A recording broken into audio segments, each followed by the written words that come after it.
এই যে দেখুন এখানে আমি ধনিয়া পাতা কুচি, শসা কুচি, টমেটো কুচি, পেঁয়াজ কুচি নিয়ে নিয়েছি। আর এখানে আমি 1 পা মসুর ডাল ব্লেন্ড করে নিয়েছি। এখানে আমি 1 মুঠা পুঁই শাকের শুধু পাতা ছিল, ওইটা আমি ভালো মতন কেটে বেছে একদম পরিষ্কার করে ধুয়ে একদম কুচি কুচি করে কেটে নিয়েছি। আজকে আমি বানাবো পুঁই শাক দিয়ে একটি পকোড়ার রেসিপি। এই যে আমি এবার পকোড়াটা রেডি করে নিব ভাজার জন্য। আমি ডালের মধ্যে পরিমাণ মতন এখানে পেঁয়াজ কুচি দিয়ে দিচ্ছি। এই যে পেঁয়াজ কুচি, আমি এখানে ধনিয়া পাতা কুচি একটু দিয়েছি। এই যে এবার আমি এখানে পরিমাণ মতন লবণ দিয়ে দিয়েছি। আমি এখানে প্রায় 1 চামচের মতন লবণ দিয়েছি, যেহেতু এটার মধ্যে শাকও দেওয়া হবে এজন্য। এখানে আমি 1 চামচ হলুদের গুঁড়ো দিয়ে দিয়েছি। দিয়ে এবার ভালো মতন হাত দিয়ে ভালো মতন মিক্স করে নিচ্ছি। এটা ভালো মতন মিক্স হয়ে গেলে তারপরে আমি পুঁই শাকের পাতাগুলো দিয়ে ভালো মতন মেখে নেব। এই যে বাটিটা একটু ছোট হয়ে গেছিলো, তো বাটিটার থেকে খালি করে আমি অন্য একটা কিছুর মধ্যে নিয়ে ভালো মতন মিক্স করব। এই যে দেখুন আমি ভালো মতন মিক্স করে নিয়েছি। একটু স্বাদ জন্য আমি একটু ম্যাগি মশলাটা দিয়েছি, যেহেতু ছোট বাচ্চা আছে তারাও খাবে, এই জন্য আমি এখানে মরিচটা দেই নাই। আপনারা চাইলে কাঁচা মরিচ কুচি করে দিতে পারেন, এই জন্য আমি ওটার পরিবর্তে কিছু ম্যাগি মশলাটা দিয়ে দিচ্ছি। এতে ভালো একটা ফ্লেভার পাওয়া যায়, অনেক ভালো লাগে খেতে। আপনারা এভাবে একবার ট্রাই করে দেখতে পারেন। আর এখানে আমি একটু ওই যে সিদ্ধ ডিম করে নিচ্ছি। আমরা 6 জন ছিলাম, এজন্য আমি 6টা ডিম সিদ্ধ করে নিয়েছি। আজকে আমি একটা স্পেশাল একটা কিছু বানাবো। যারা ডায়েট করেন তারা এটা এভাবে খেতে পারেন, সিদ্ধ ডিম। যারা খেতে চান না, আমি ভালো মতন সালাডটা বানিয়ে নিচ্ছি। এটার মধ্যে আমি কয়েকটা পেঁয়াজ কুচি দিয়ে দিচ্ছি। বাচ্চাদের জন্য আমি 2টা আলাদা ডিম সিদ্ধ করে তাদেরকে দিয়ে দিব। এটা আমাদের জন্য বানাচ্ছি, এই জন্য এখানে আমি কাঁচামরিচটা দিয়ে দিচ্ছি। আমি ভালো মতন মিক্স করে এবার একটা ছোট বাটিতে নিয়ে নিয়েছি। ওটার মধ্যে আমি প্রাণ চাটনি 2টা দিব। আমি প্রাণ চাটনি 2টা ভালো দিয়ে দিচ্ছি। এটার মধ্যে আমি এই যে 2টা চাটনি দিয়েছি, এখানে একটু লবণ দিয়ে দিচ্ছি। পরিমাণ মতন দিবেন, আমার একটু এখানে অল্প ছিল যেন আমি অল্প লবণ দিয়েছি। এই যে আমি দুনো চাটনিটা ভালো মতন দিয়ে দিচ্ছি। আর একটু ম্যাগি মশলাটা ওইখান থেকে একটু রেখে দিয়েছিলাম, এটার মধ্যে দিয়ে দিচ্ছি। এই যে দেওয়া হয়ে গেছে। এভাবে সালাদের মতনও খাওয়া যাবে, আর সিদ্ধ ডিমের মধ্যে দিয়ে খেলে কিন্তু আরও বেশি মজা লাগবে। এই দেখুন আমি একদম ভালো মতন চামচ দিয়ে মিক্স করে নিচ্ছি। এই যে আমার ডিমগুলো সব সিদ্ধ হয়ে গেছে। এবার আমি এক এক করে সব ডিমগুলো তুলে ঠান্ডা পানি দিয়ে সব ডিমগুলো ছুলে নিচ্ছি। এই যে আমি ভালো মতন করে সব ডিমগুলো একদম সবগুলো ছুলে ভালো মতন ধুয়ে নেব। এই যে স্বচ্ছ পানি দিয়ে আমি ধুয়ে বাটির মধ্যে রেখে দিয়েছি। যে আমি এটা রেখে দিয়েছি।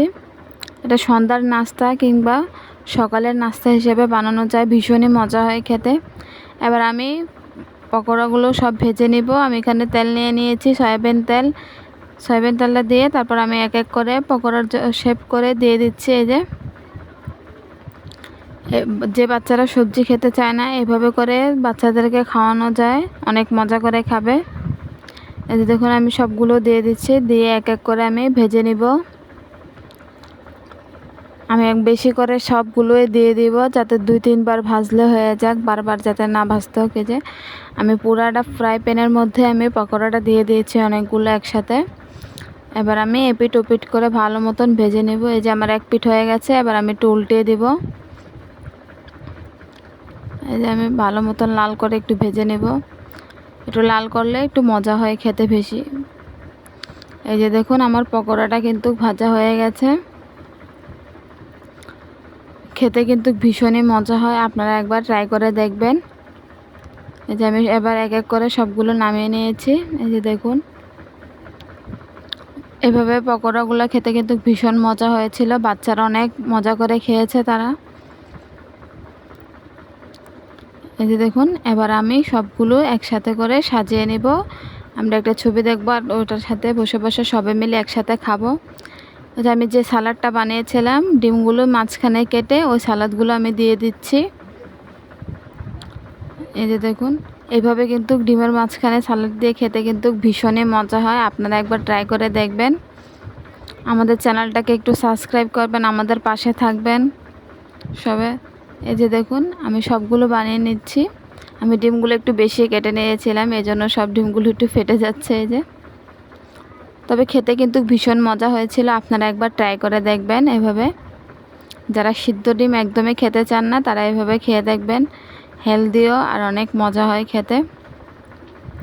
এই যে দেখুন আমাদের একদম মুভি দেখার জন্য সব কিছু রেডি। এবার আমি জুসটা বানিয়ে নেব। আজকে আমি বানাবো ড্রাগনের মিল্কশেক।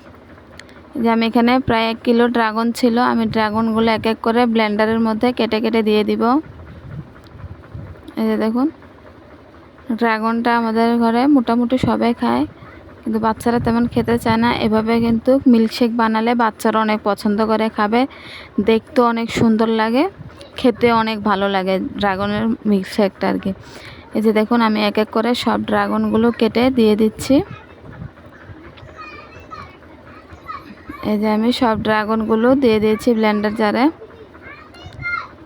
এবার আমি এখানে চিনি দিয়ে দিয়েছি পরিমাণ মতন। আমি এখানে আধা কিলোর মতো দুধ নেব।